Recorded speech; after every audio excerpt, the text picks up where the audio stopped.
শীতের শুরুতেই পাবনায় দেখা দিয়েছে শীতজনিত নানান রোগ, দুর্ভোগে বয়স্ক ও শিশুরা। বিস্তারিত জানাতে পাবনা জেনারেল হাসপাতাল থেকে সরাসরি যুক্ত হচ্ছেন প্রতিনিধি রিজভিজয়। শীতের তো বেহাল দশা দেখা যাচ্ছে, যারা গ্রামাঞ্চলের দিকে থাকে তাদের তো বেশ কষ্ট হয়। আপনি যেখানে আছেন সেখানের কি অবস্থা একটু জানাবেন।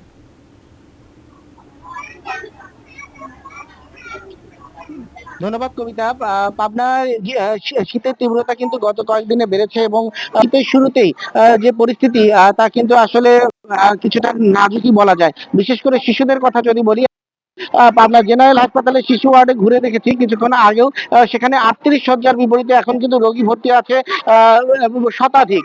তো সেক্ষেত্রে এখানে আমি চিকিৎসকদের সাথে কথা বলেছি, তারা বলছিলেন যে এই শিশুদের অধিকাংশ কিন্তু ডায়রিয়া জনিত রোগে আক্রান্ত।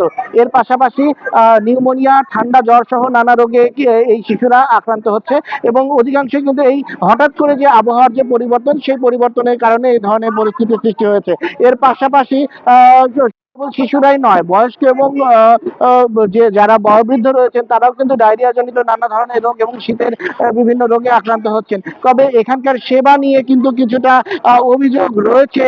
এখানে যারা হাসপাতালে রোগী এবং রয়েছেন এবং তাদের স্বজনরা রয়েছেন, তারা তারা বলছেন যে আসলে যেভাবে সেবা প্রাপ্তির কথা তারা তেমনটি পাচ্ছেন না। এখানে যে সেবাকর্মী এবং চিকিৎসক তারা যে আসছেন, কিন্তু আসলে নিয়মিত যে মনিটরিং করা সেটি কিন্তু তারা পাচ্ছেন না। এর পাশাপাশি যে বিনামূল্যের যে ওষুধ, সেগুলো কিন্তু ঠিকমতো সরবরাহ করা হচ্ছে না বলে তাদের অভিযোগ রয়েছে।